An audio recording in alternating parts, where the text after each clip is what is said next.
Welcome students. आज बेटा हम लोग इलेक्ट्रोस्टैटिक का जो चैप्टर स्टार्ट किए थे उस इलेक्ट्रोस्टैटिक में हम लोग कैपेसिटर पढ़ेंगे। क्या पढ़ेंगे बेटा? कैपेसिटर।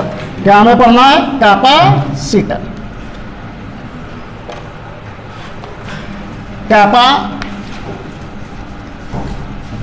कैपेसिटर हिंदी वाले इसका नाम संधारित्र के नाम से जान सकते हैं। किस नाम से जान सकते हैं? संधारित्र। तो संधारित्र क्या है? कैपेसिटर आज हमें पढ़ना है। तो संधारित्र एक ऐसी डिवाइस है जो कि चार्ज को स्टोर करती है। क्या करती है बेटा? चार्ज को स्टोर करती है। ऐसे कह सकते हैं कैपेसिटर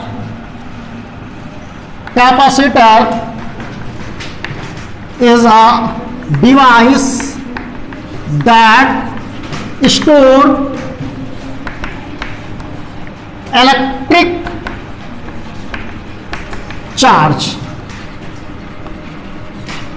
ऐसे सीधी सीधी बात कहा जाए तो कैपेसिटर के बारे में आप ये कह सकते हैं कि कैपेसिटर एक ऐसा डिवाइस होता है, एक ऐसी युक्ति होती है जो कि चार्ज को, इलेक्ट्रोस्टैटिक चार्ज को स्टोर करती है। क्या चार्ज स्टोर करती है बेटा? Electrostatic charge. एक लाइन में हम कैपेसिटर की डिफिनेशन बता सकते हैं। Capacitor is a device that store electrostatic charge. इसको दूसरे में भी कह सकते हैं, ऐसे भी कह सकते हैं capacitor is a device that stored electrostatic energy। क्या स्टोर करती है बेटा? इलेक्ट्रोस्टैटिक एनर्जी स्टोर करती है। ऐसे भी कहा जा सकता है। दो तरीके से हम कह सकते हैं कैपेसिटर क्या होता है बेटा? कैपेसिटर एक डिवाइस होती है जो इलेक्ट्रिक चार्ज को स्टोर करती है। यह भी कहा जा सकता है कैपेसिटर एक ऐसी डिवाइस है जो हमारी इलेक्ट्रोस्टैटिक एनर्जी को स्टोर करती है। इसको ऐसे भी कहा जा सकता है capacitor store energy, store potential energy.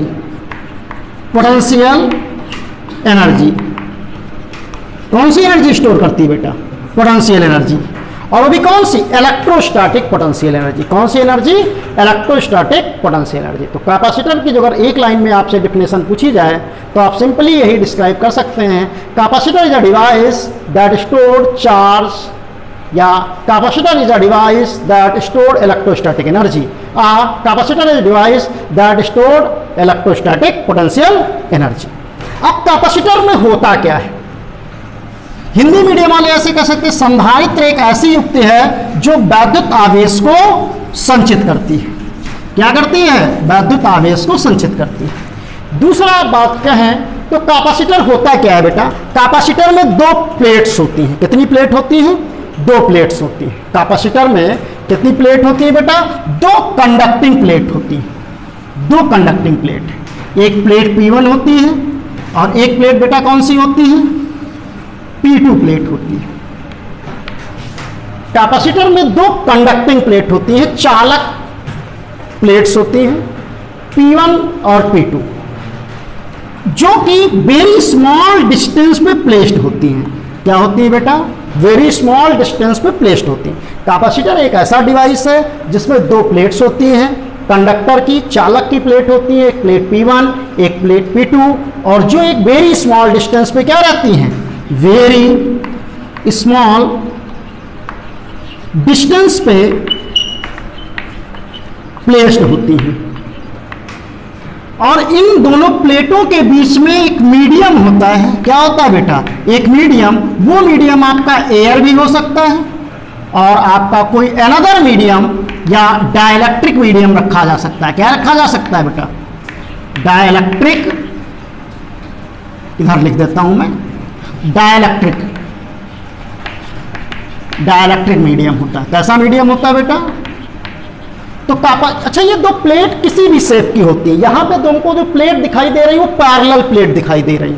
कैसी दिखाई दे रही? प्लेट P1 और प्लेट P2 कैसी दिखाई रही? पैरेलल प्लेट दिखाई देती हैं। लेकिन ये प्लेट किसी भी शेप की हो सकती है। एक प्लेट ये P1 और एक प्लेट ये P2 है तो स्फेरिकल शेप में भी हो सकती है। एक प्लेट आपका ये और एक प्लेट बेटा आपका ये हो तो ये कौन सा हो जाएगा, ये सिलेंड्रिकल कहा जाएगा। एक प्लेट आपकी ऐसी है और एक प्लेट आपकी ऐसी है, इसको भी आप क्या बोल सकते हैं, कैपेसिटर बोल सकते हैं। तो कैपेसिटर में आपके प्लेट के शेप पे डिपेंड नहीं करता है।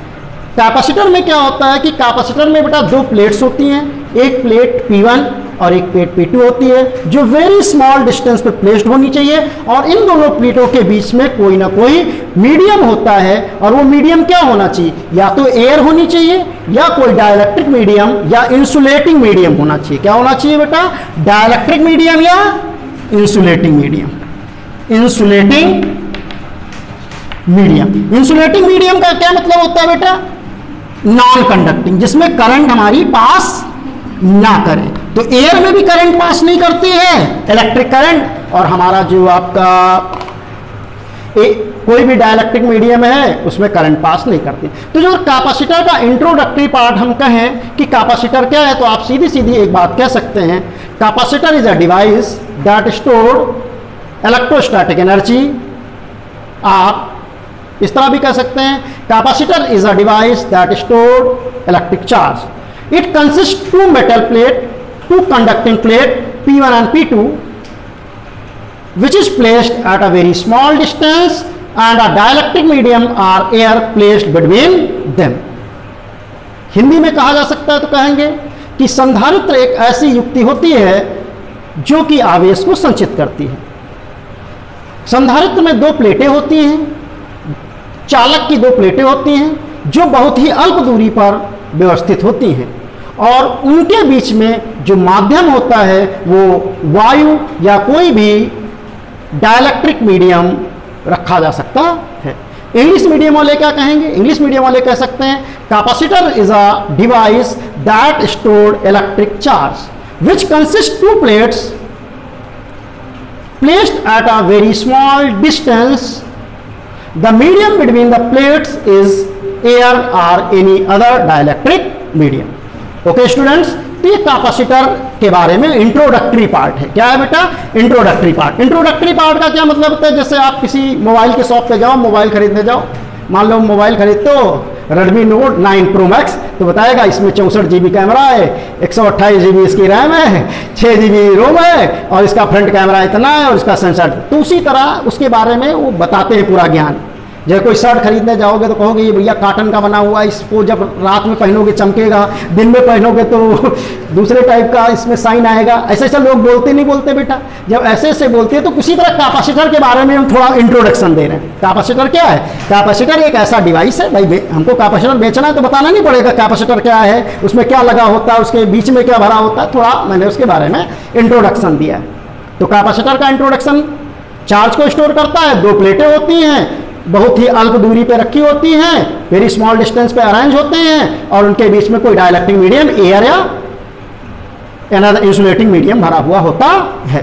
अब हम इसके आगे चलते हैं। तो सबसे पहले हम पढ़ेंगे बेटा, और ये जो प्लेटें हैं उनका शेप कोई भी हो सकता है, चाहे पैरेलल हो, चाहे सिलेंड्रिकल हो, चाहे स्फेरिकल हो, और जैसी प्लेट वैसा कैपेसिटर। जो पैरेलल प्लेट से बना हुआ तो कहेंगे parallel plate capacitor, spherical plate से बना हुआ तो क्या कहेंगे, स्फेरिकल कैपेसिटर, सिलेंड्रिकल प्लेट से बना है तो क्या कहेंगे, सिलेंड्रिकल, और कोई टेढ़ा मेढ़ा बना हुआ तो टेढ़ा मेढ़ा कैपेसिटर, ऐसे कहा जाएगा। प्लेट के शेप के बेसिस पे कैपेसिटर का नाम ले लिया जाता है। आगे चलते हैं। तो आज हम सबसे पहले एक छोटा सा डेरिवेशन करते हैं। उससे पहले, डेरिवेशन से पहले कैपेसिटेंस ऑफ अ कंडक्टर पढ़ते हैं। क्या पढ़ते हैं, कैपेसिटेंस ऑफ अ कंडक्टर। क्या पढ़ेंगे, कैपेसिटेंस ऑफ अ कंडक्टर। क्या पढ़ेंगे बच्चा, पढ़ेंगे capacitance of a conductor. Hindi में इसको क्या कहेंगे, किसी चालक की धारिता। क्या पढ़ेंगे, किसी चालक की धारिता। क्या पढ़ने वाले हैं, कैपेसिटेंस ऑफ अ कंडक्टर, किसी चालक की धारिता। तो जैसे मान लो हम कहें एक चालक है, ये क्या है मुन्ना, गोल नहीं, ऐसे ही चालक बना लेते हैं। मान लो ये चालक है, चालक मतलब कंडक्टर है। ये क्या है, कंडक्टर है। क्या है ये, कंडक्टर। इसको जो अगर आप प्लस क्यू चार्ज दो प्लस क्यू चार्ज दो तो क्या होगा, किसी कंडक्टर को चार्ज दोगे क्या होगा, चार्ज उसके सरफेस पे जाएगा। बताते बताते हम थक गए। कंडक्टर को चार्ज देंगे कहाँ जाएगा, सरफेस पे जाएगा। तो जब कंडक्टर को जो प्लस क्यू चार्ज दोगे तो इसके सरफेस पे जाएगा, इसमें कोई डाउट नहीं है। ये बात आप जानते नहीं जानते हैं। जब भी किसी कंडक्टर को चार्ज देते चार्ज कहाँ जाता, सरफेस पे जाता। इनसाइड द कंडक्टर चार्ज कितना होता, 0 होता। गॉस में पढ़ा पढ़ा के थक गए, इससे पहले भी पढ़ा पढ़ा के थक गए। किसी चालक को चार्ज देते कहाँ जाता, सरफेस पे जाता। जब चालक को चार्ज देंगे कहाँ गया, सरफेस पे, तो इसमें पोटेंशियल V आएगा नहीं आएगा। जब भी किसी चालक को आप चार्ज देंगे तो उस पर पोटेंशियल प्रोड्यूस होगा, ऐसा पढ़ा है। जैसे आप क्या कहते थे, पॉइंट चार्ज के थ्रू पोटेंशियल KQ/R, स्फेरिकल के थ्रू KQ/R, इनसाइड अलग आउटसाइड अलग, कंडक्टर का अलग इंसुलेटर का अलग। ऐसा मैंने बहुत सारा पढ़ा है आपको। तो अभी ये सीखिए कि किसी भी चालक को जब चार्ज देंगे तो चार्ज कहाँ जाएगा, सरफेस पे जाएगा। जानते हैं जो चार्ज देने पे इस पे पोटेंशियल प्रोड्यूस होगा। क्या प्रोड्यूस होगा, पोटेंशियल प्रोड्यूस होगा। चार्ज दोगे पोटेंशियल प्रोड्यूस होगा। तो जो पोटेंशियल है वो चार्ज के क्या है, डायरेक्टली प्रोपोर्शनल है। ऐसे कह सकते हैं B प्रोपोर्शनल Q। क्या कह सकते हैं, B प्रोपोर्शनल Q। तो इसको स्टेटमेंट में कहें, potential difference on a conductor is directly proportional to the charge given to the conductor, या चार्ज ऑन द कंडक्टर। लिख दें क्या, नहीं लिखते, फिर से सुनिए। Potential on a conductor is directly proportional to the charge given to the conductor, या चार्ज ऑन द कंडक्टर। कोई प्रॉब्लम नहीं होनी चाहिए। इसको अगर हम ऐसे भी लिख दें Q प्रोपोर्शनल V तो कोई प्रॉब्लम नहीं है, चाहे B प्रोपोर्शनल Q को चाहे Q प्रोपोर्शनल B को। तो क्या लिखा हुआ है, ये क्या है, इसको लिखते हैं, क्या है, potential on a conductor directly proportional. किसका डायरेक्टली प्रोपोर्शनल है, directly proportional to the charge on the, charge on the कहो चाहे गिवन कहो, गिवन टू द कंडक्टर। यहां तक कोई परेशानी नहीं है। तो B प्रोपोर्शनल Q भी होता, Q प्रोपोर्शनल B होता। आप जानते हैं प्रोपोर्शनलिटी साइन हटाएंगे क्या लगाएंगे, कांस्टेंट लगाएंगे। बचपन से पढ़ते चले आ रहे हैं कि प्रोपोर्शनलिटी साइन हटाएंगे तो कांस्टेंट लगाएंगे। आज पहली बार तो बात है नहीं। तो यहां पर अगर प्रोपोर्शनलिटी साइन हटा दें तो क्या लगाना पड़ेगा, कांस्टेंट लगाना पड़ेगा। क्या लगाना पड़ा, कांस्टेंट। क्या कौन सा कांस्टेंट, C दिखाई दे रहा, C फॉर कैट वाला। तो C क्या है, ये क्या है, प्रोपोर्शनलिटी कांस्टेंट। क्या है यहाँ पे, C क्या है, प्रोपोर्शनलिटी, ये क्या लिख दिया मैंने, प्रोपोर्शनलिटी कांस्टेंट। C क्या है मुन्ना, प्रोपोर्शनलिटी कांस्टेंट। क्या है, प्रोपोर्शनलिटी कांस्टेंट। और इसी प्रोपोर्शनलिटी कांस्टेंट को क्या कहते हैं, क्या कहते हैं, कैपेसिटेंस ऑफ अ कंडक्टर। समझ आई बात। C क्या है यहाँ पे, प्रोपोर्शनलिटी कांस्टेंट। और इसी प्रोपोर्शनलिटी कांस्टेंट को क्या कहते हैं, कैपेसिटेंस। क्या कहते हैं, कैपेसिटेंस कहते हैं। कैपेसिटेंस आप कंडक्टर कहते हैं। कोई डाउट हमें तो नहीं है, आपको भी नहीं होना चाहिए। तो क्या है कैपेसिटेंस, क्या होता है, सीधी सीधी बात है, if a charge Q given to the conductor, then potential difference developed on the produced on the conductor that is directly proportional to the charge given to the conductor, V proportional Q और Q proportional V। जो proportionality sign हटाएंगे तो एक constant लगाएंगे, Q equal to CV। C क्या है, proportionality constant है। और इसी प्रोपोर्शनलिटी कांस्टेंट को किस नाम से जानते हैं, कैपेसिटेंस के नाम से जानते हैं। यही C क्या है, कैपेसिटेंस है। क्या है, कैपेसिटेंस। इधर वाला रब कर देता हूँ, स्क्रीनशॉट लीजिए आप। इसी C को क्या कहते हैं, बस दो बातें याद रखनी है लॉलीपॉप। कौन कौन सी दो बातें हैं, पहली बात है कि चार्ज दोगे तो पोटेंशियल आएगा। क्या दोगे, चार्ज दोगे तो पोटेंशियल आएगा, B प्रोपोर्शनल Q। चार्ज दोगे तो पोटेंशियल आएगा, potential directly proportional to the charge, या Q प्रोपोर्शनल B, और प्रोपोर्शनल हटाओगे तो क्या करोगे, कांस्टेंट चमकाओगे, और उसी कांस्टेंट का नाम क्या है, C, और उसी C को क्या कहते हैं, क्या कहते हैं, कैपेसिटेंस कहते हैं। नहीं जान पाए, आगे चलते हैं। स्क्रीनशॉट ले लिया। तो हमने यहां सीखा क्या, हमने सीखा सिंपल बात। क्या सिंपल बात सीखी है, हमने सिंपल बात सीखी है Q इक्वल टू CV, और C क्या है, प्रोपोर्शनलिटी कांस्टेंट, इसी को क्या कहते हैं, कैपेसिटेंस कहते हैं। जरा इसका फार्मूला चमकाएं तो C इक्वल टू क्या कह सकते हैं, Q बाय V, क्या कह सकते हैं, Q बाई B। तो जब तुमसे कैपेसिटर का फार्मूला पूछा जाएगा क्या कहोगे, C equal to Q by B। कोई दुख की बात नहीं है, कोई दुख की बात है, कोई दुख की बात नहीं। C इक्वल टू क्या होगा, Q बाई B, कोई दिक्कत नहीं है। C equal to Q by B, कोई परेशानी हमें नहीं है। C equal to Q by B। अब इसका यूनिट क्या होगा, SI यूनिट बताओ, SI यूनिट क्या होगा, तो Q का कूलम, B का वोल्ट, SI यूनिट क्या होगा, कूलम पर वोल्ट। कोई दुख हमें तो नहीं, तुमको भी नहीं होना चाहिए। C equal to Q by B, coulomb पर वोल्ट। इसका दूसरा नाम भी वन कूलम, सॉरी, इसको फैराड से भी कहा जाता है। किससे कहा जाता है, फैराड भी कहते हैं, फराड नहीं, फैराड, FARAD, फैराड। क्या कहते हैं इसको, फैराड। तो एक फैराड किसके इक्वल होता है, 1 कूलम अपॉन 1 वोल्ट होता है। तो जो अगर तुमसे पूछा जाए what is the SI unit of capacitance, तो क्या कहेंगे, कूलम पर वोल्ट कहें, और उस कूलम पर वोल्ट का दूसरा नाम भी क्या हो सकता है, फैराड। तो जो अगर तुमसे पूछा जाए SI unit of capacitance, farad या कूलम पर वोल्ट, किसी को कोई परेशानी नहीं है। आगे चलें। तो कैपेसिटेंस क्या है, फार्मूला याद कर लीजिए, C equal to Q by B। क्या याद करोगे, C equal to Q by B, formula है C equal to Q by B। Unit क्या है, कूलम पर वोल्ट, उसी को फैराड भी कहा जाता है। क्या कहा जाता है, फैराड भी कहा जाता है। यहां तक किसी को कोई परेशानी नहीं है। आगे की बात करें, नेक्स्ट, तो एक छोटा सा डेरिवेशन करके आज की क्लास को कंप्लीट कर देते हैं। इसकी SI यूनिट भी हो सकती है, बाकी और भी हो सकता है, उसको आगे SI यूनिट डायमेंशनल फार्मूला, बाकी और कुछ भी हो सकता है, उसको बाद में देखते हैं। एक छोटी सी हेडिंग पढ़ते हैं, capacitance, capacitance of isolated spherical conductor. क्या हेडिंग हम लोग पढ़ रहे हैं, हम लोग पढ़ रहे हैं capacitance of isolated spherical conductor.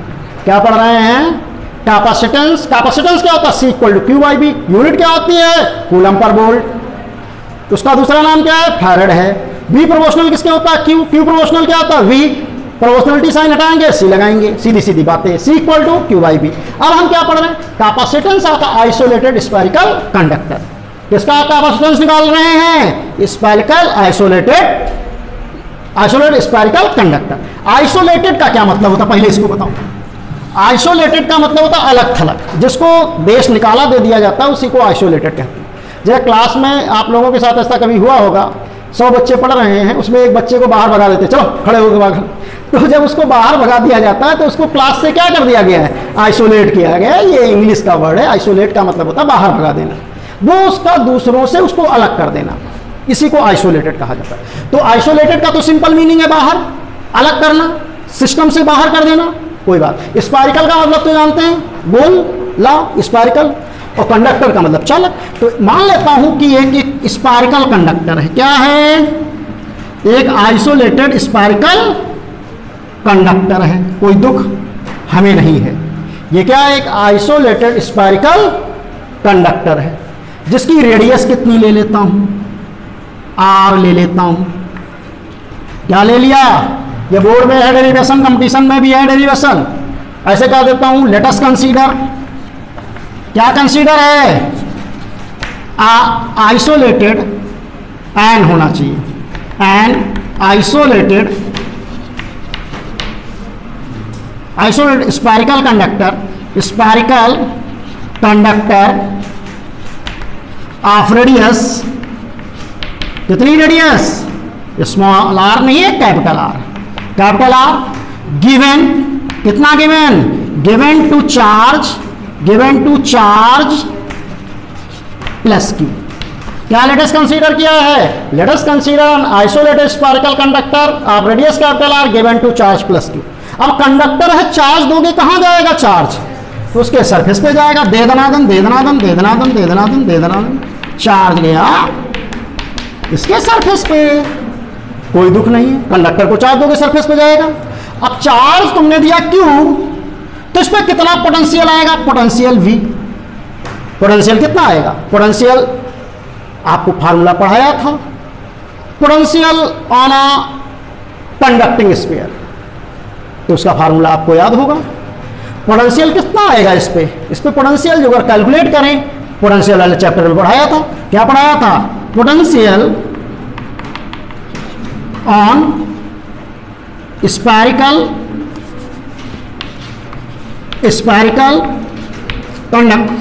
Conductor, तो कितना पोटेंशियल आएगा बताओ? कुछ है ही नहीं। पोटेंशियल क्या आएगा? पोटेंशियल आएगा V equal to 1/4 epsilon naught Q by R। और कोई डाइलेक्ट्रिक मीडियम है तो K और चमका लो यहाँ पे, और एयर है तो K ना चमकाओ, सीधी बात। ये फार्मूला तो होता ही है। अगर एक स्फेरिकल कंडक्टर को आप चार्ज क्यू दोगे, पोटेंशियल V आएगा, तो पोटेंशियल कितना होगा? 1/4 epsilon naught KQ by R होगा, नहीं होगा? ये तो मैंने पढ़ाया था पोटेंशियल में, मन हो पढ़ के देख लो, फिर से वीडियो देख लो, समझ गए? कोई प्रॉब्लम नहीं है। आगे की बात करते हैं। तो क्या है, यहां से लेटेस्ट कंसीडर गा दो।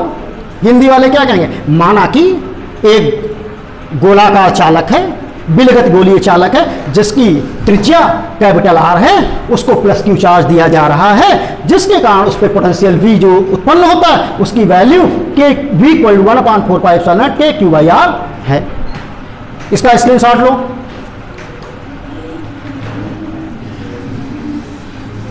तो हमें नहीं लग रहा है कि इसमें कोई बहुत बड़ा PhD का काम है, सिंपल बात है। चार्ज क्यों दिया, V आया, ये पहले भी पढ़ चुके हैं। अभी हमें क्या निकालना था? हमें निकालना था capacitance of isolated sphere. Main heading तो यही थी। मेन हेडिंग क्या थी? कैपेसिटेंस निकालना था किसका? आइसोलेटेड स्फीयर का। अब कैपेसिटेंस का फार्मूला तो अभी पढ़ाया मैंने, नहीं पढ़ाया? पढ़ाया C equal to Q by B पढ़ाया, सिंपल अभी पढ़ाया। कैपेसिटेंस का formula C equal to Q by B। तो V उठा के पुट कर दो, यहां दिखाई दे रहा ना V, पुट करो। तो जो अगर पुट करोगे तो C क्या हो जाएगा? Q तो हो रहेगा ही रहेगा, अपॉन लगाएंगे 1/4 पाई लिखना ही लिखना है, एप्सिलॉन नॉट लिखना ही लिखना, K लिखना ही लिखना, Q लिखना ही लिखना, R लिखना ही लिखना। अब मरेगा कौन? ये तो बेचारे मर गए, मैं कुछ नहीं कर पाया। और ये पूरा का पूरा टर्म कहां चला जाएगा? ऊपर चला जाएगा। तो C क्या आ जाएगा? C आ जाएगा 4 pi epsilon not K R। और इसकी यूनिट क्या होती है अभी आपको बताया था। क्या यूनिट बताया था? फैराड बताया था, नहीं बताया था? तो ये हो गया फार्मूला। क्या हो गया? ये हो गया फार्मूला। अगर तुमसे पूछा जाए कैपेसिटेंस ऑफ आइसोलेटेड स्फीयर, तो फार्मूला क्या होगा? 4 पाई एप्सिलॉन नॉट R। और डेरिवेशन तो बिल्कुल मरा हुआ है। एक स्फेरिकल कंडक्टर लो, चार्ज क्यू दो, पोटेंशियल का फार्मूला लो, C equal to Q by B लगा दो। और यही करेंगे पूरे चैप्टर में, Q बाई B ही निकालेंगे, हर जगह V निकाल के सॉल्व कर लेंगे। समझ आ गया स्टूडेंट? एक क्वेश्चन कर लेते हैं, छोटा मरियल टाइप का। चलिए एक छोटा सा प्रॉब्लम कर लेते हैं। इसका स्क्रीनशॉट ले लिया। Capacitance of spherical isolated sphere कितना होता है? 4 pi epsilon not K R। एक मरा प्रॉब्लम, इसको रफ कर देता हूं, स्क्रीनशॉट ले लीजिए। बहुत छोटा, हल्के से हल्का प्रॉब्लम। क्वेश्चन क्या है?